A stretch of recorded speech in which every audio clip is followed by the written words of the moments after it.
Hello guys and welcome back to the next video of Mind Your Own Business। आज हमारे video number 9 और video number 9 में हम एक नया चैप्टर स्टार्ट करने वाले हैं जो कि है हमारा चैप्टर नंबर 4 प्लानिंग।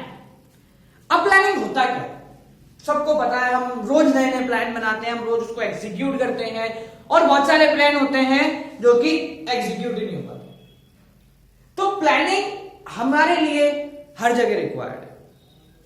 प्लानिंग क्या होती है एक बिजनेस ऑर्गेनाइजेशन के लिए, वो कैसे प्लान करता है और प्लानिंग में क्या क्या चीजें ध्यान रखनी पड़ती है और क्या क्या नहीं रखनी पड़ती, वो सारी चीजें हम आज यहां पढ़ने वाले हैं। तो सबसे पहले बात करते हैं कि प्लानिंग का मतलब होता क्या है। So what is planning? Thinking in advance, पहले से ही सोचो what is to be done, क्या करना है, when it is to be done, कब करना है, how it is to be done, कैसे करना है, and by whom it is to be done, कौन करने वाला है। तो प्लानिंग का मतलब क्या होता है कि पहले से सोच लो, आज सोच लो कि आने वाले 1 महीने में, आने वाले 1 साल में, आने वाले 5 साल में हमारी कंपनी को क्या क्या काम करने हैं, कैसे करने हैं, कब करने हैं। ठीक है, ये होता है प्लानिंग का मतलब। तो इन शॉर्ट बोले, so what is planning? Planning bridges the gap between where we are and where we want to. ये क्या करती है? एक ब्रिज बना देती है, हम जहां खड़े हैं और हमें जहां पहुंचना है, इन दोनों के बीच में। So planning is a bridge between where we are and where we want to reach. हमारे हिसाब से बोले तो जैसे हमने सोच लिया कि बोर्ड एग्जामिनेशन में 92 या 95 परसेंटाइल लाएंगे, ये क्या हो गया? ये हमारा एक प्लान हो गया कि हमने सोच लिया कि आज कि हमें 95 परसेंटाइल लानी है। What is to be done? 95%। When it is to be done, कब आनी है? बोर्ड में। How it is to be done, कैसे होगी? पढ़ाई करेंगे इतने time. And by whom it is to be done, कौन करेगा? मैं करूंगा और कौन करेगा? तो ये होती है हमारी प्लान। अब प्लानिंग होती क्या है ये हमने पढ़ लिया। हमने ये देख लिया कि प्लानिंग का मतलब आज कहां हो और कहां जाना है। बट प्लानिंग के फीचर्स क्या हैं? प्लानिंग हमारे लिए कितनी फायदेमंद होती है या प्लानिंग के क्या क्या नुकसान होते हैं, पहले से प्लान कर लेने से क्या क्या हो जाता है, और अगर पहले से प्लानिंग नहीं करी तो क्या क्या होता है। तो अपन सबसे पहले आते हैं फीचर्स ऑफ प्लानिंग, फिर देखेंगे प्लानिंग करने की जरूरत क्या है, एंड फाइनली हम आएंगे उसके ड्रॉबैक्स पे। तो पहला टॉपिक आता है अपना फीचर्स ऑफ प्लानिंग, कि प्लानिंग के क्या क्या फीचर्स है। पहला, focus on achieving goal. Focus on achieving goal. हमने प्लान बना लिया कि मुझे 95 परसेंटाइल मार्क्स लाने हैं, तो अगर मैंने ये पहले से प्लान कर रखा है तो मेरा फोकस सारा 95 की तरफ ही होगा। अगर मैंने प्लान ही नहीं कर रखा कि मुझे कितने मार्क्स लाने हैं तो मेरा फोकस बिगड़ता जाएगा। Primary function. प्राइमरी फंक्शन का मतलब ये सबसे पहला फंक्शन। कोई भी काम करना है सबसे पहले उसकी प्लानिंग करना बहुत जरूरी है। हम सबने वो पता है, हम सबने बिजनेस की किताब में सबसे पहले पढ़ा है कि कुछ भी नया काम स्टार्ट करना है पहले उसके लिए प्लान बनाओ। कोई भी काम पहले प्लानिंग करो। तो ये क्या है? Primary function. जब तक हम गोल सेट नहीं कर लेते हमें कहां जाना है हमें नहीं पता चलेगा। नेक्स्ट है परवेसिव। अब परवेसिव का मतलब क्या होता है पहले वो समझो। परवेसिव का मतलब ऐसी चीज जो हर जगह रिक्वायर्ड है और हमें पता है कि प्लानिंग सबको करनी पड़ती है। प्लानिंग सबको करनी पड़ती है। एक छोटा सा बच्चा भी अगर यहां से क्रिकेट खेलने जा रहा है तो वो भी माइंड में प्लान बना के जाएगा कि आज इस बॉल को ऐसे मारूंगा, आज उस बंदे को ऐसे आउट करूंगा। यहां तक कि अगर प्राइम मिनिस्टर भी अगर स्पीच देने जा रहे हैं तो वो भी प्लान करके जाएंगे कि आज ये टॉपिक्स उठाने हैं। तो हर लेवल पे, बिजनेस में भी हर लेवल पे, भले वो सबसे छोटा लोअर लेवल हो, सुपरवाइजरी लेवल, मिडिल लेवल हो, उसके बाद टॉप लेवल हो, सबको प्लान बनाना पड़ता है। तो it is a pervasive function. Next, continuous function. अब कंटिन्यूअस फंक्शन कैसे है? प्लानिंग में हम एक बार प्लान करके छोड़ नहीं सकते कि मैंने सोच लिया 95 लाने और बस भूल जाओ।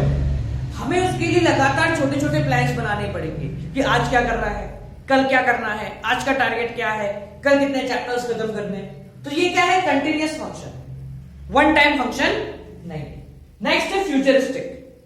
फ्यूचरिस्टिक का मतलब प्लानिंग में हम क्या करते हैं? फ्यूचर को देखने की कोशिश करते हैं। हम फ्यूचर प्रेडिक्ट करने की कोशिश करते हैं कि 95 लाने, तो हम क्या कर रहे हैं, we are trying to capture the future, हम फ्यूचर में जाने की कोशिश करते हैं। तो दैट इज फ्यूचरिस्टिक की प्लानिंग में हम फ्यूचर में जो होने वाला है हम वो प्रिडिक्ट करते हैं और हम उसके अकॉर्डिंग हमें क्या करना है, हम कैसे उसको पा सकते हैं उसके लिए काम करना है। Last, involve decision making. अगर मैंने प्लान ही नहीं बना रखा तो मैं डिसीजन कैसे लूंगा कि मुझे आज क्या करना है, मेरा कोई प्लान ही नहीं है।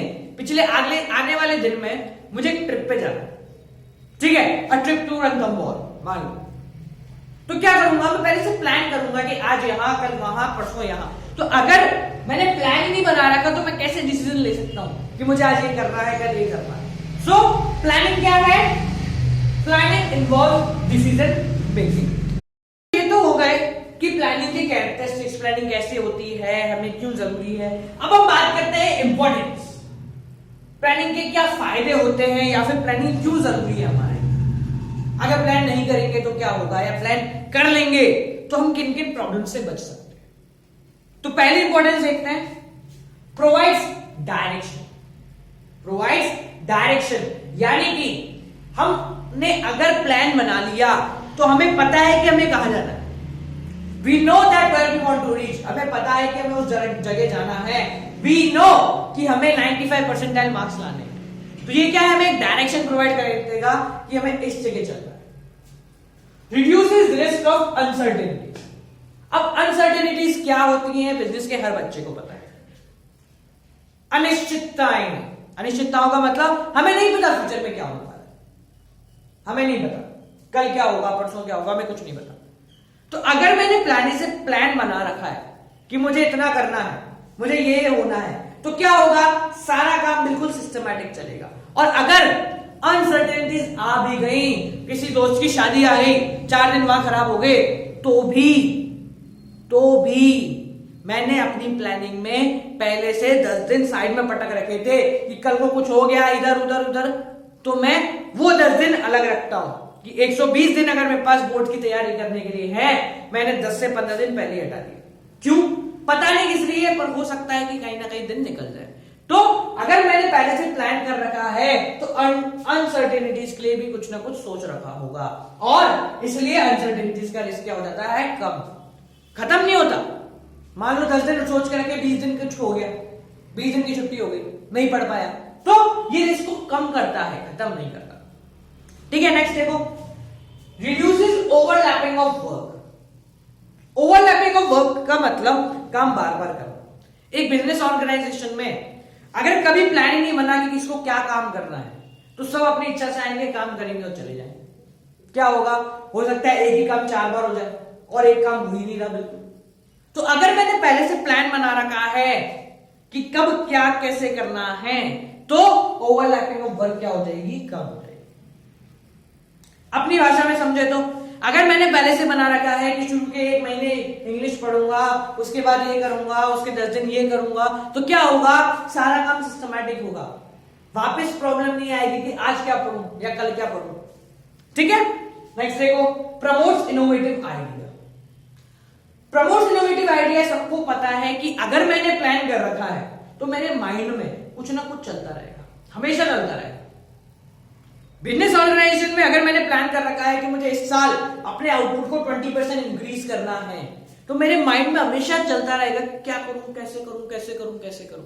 तो जितना सोचोगे उतने नए नए आइडियाज आएंगे। Next, focus on objectives. अब हमको पता है कि हम सारा काम क्यों कर रहे हैं, क्योंकि मुझे बोर्ड में 95 लाना है। तो प्लानिंग का मेन फोकस ऑन ऑब्जेक्टिव्स, कि मैं अपने ऑब्जेक्टिव की तरफ भाग रहा हूं। Next, provide standard for controlling. Controlling का मतलब क्या होता है कि जो हमने सोचा था और जो हो गया, इनके बीच में डिफरेंस, ये होता है कंट्रोलिंग करना। सो अगर मैंने पहले से प्लान बना रखा है कि मुझे अपना आउटपुट 20% इंक्रीज करना है, साल खत्म हो गया, हमने सब कुछ चेक करा, तो रिजल्ट आया कि हमारा जो आउटपुट था वो 20 की जगह 10% ही इंक्रीज हुआ। तो मैं क्या कर सकता हूं, फिर मैं चेक कर सकता हूं कि क्यों 10% हुआ, 20% क्यों नहीं हुआ। मैंने प्लान तो 20 के हिसाब से बनाया था, फिर रिजल्ट 10 क्यों आया। तो अगर पहले से प्लान बना हुआ है तो मैं स्टैंडर्ड फॉर और कंट्रोलिंग इस स्टैंडर्ड 20% को लेके कंट्रोलिंग कर सकता हूं, ये पता कर सकता हूं कि क्यों गड़बड़ हुई, अगर हुई है तो। अगर 95 की जगह मान लो 80 रह गए तो मैं पता कर सकता हूं कि मैंने सोचा था 4 घंटे पढ़ूंगा तो ऐसा होगा मैं 2 घंटे ही पढ़ पाया, या मेरी पढ़ाई में ये कमी रह गई।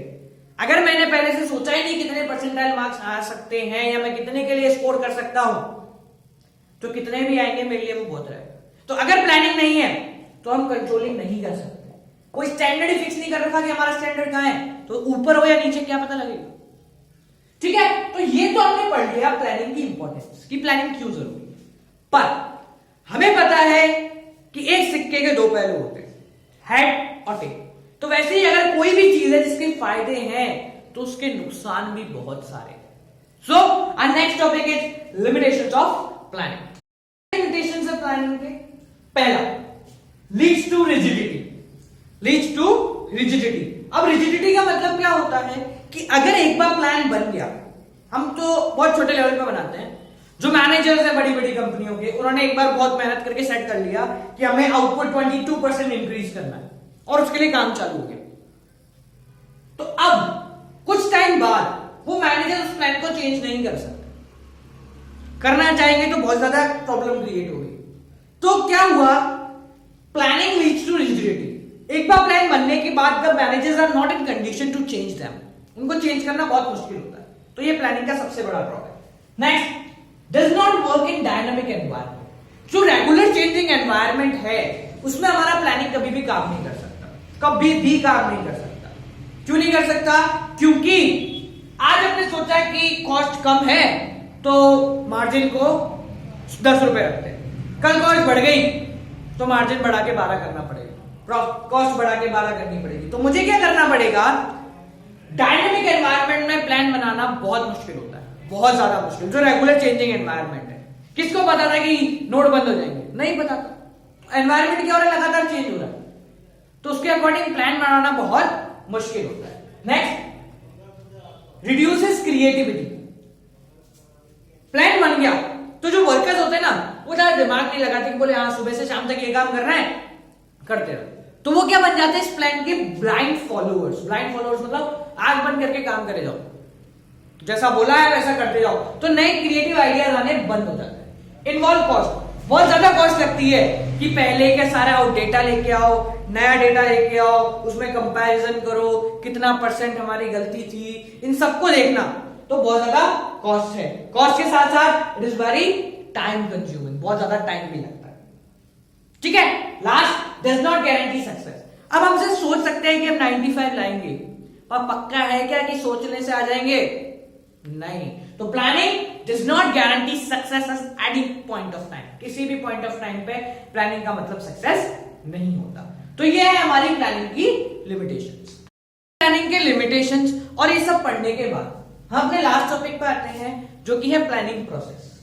कि प्लानिंग का क्या प्रोसेस होता है, कि अगर मुझे प्लानिंग करनी है तो क्या क्या प्रोसेस फॉलो करना पड़ेगा। बिल्कुल सिंपल सा है, हम ये मान के चलते हैं कि हमारी प्लानिंग है इतने % मार्क्स लाना बोर्ड में, ठीक है, ये सोच के हम काम करते हैं। एक बिजनेस ऑर्गेनाइजेशन क्या प्लानिंग करता है वो सब छोड़ो, हम अपनी बात कर रहे हैं और प्लानिंग प्रोसेस को समझते हैं। पहला, सेटिंग अप ऑफ ऑब्जेक्टिव। सबसे पहला काम ऑब्जेक्टिव सेटअप करना। ऑब्जेक्टिव का मतलब क्या करना है, तो हमें क्या करना है, 95 लाना है, ये हमारा ऑब्जेक्टिव हो गया, सबसे पहला काम होगा। उसके बाद नेक्स्ट काम आता है डेवलपिंग प्रेमिसेस। डेवलपिंग प्रेमिसेस का मतलब बिजनेस लैंग्वेज का मतलब में होता है कि ये फोरकास्ट करना कि जो हमने प्लान करा है उसमें कैसे कैसे क्या क्या होने वाला है, डिमांड कितनी होने वाली है और उसके लिए हमें क्या क्या चीजें चाहिए, वो सब चीजें देखना। That is known as developing premises.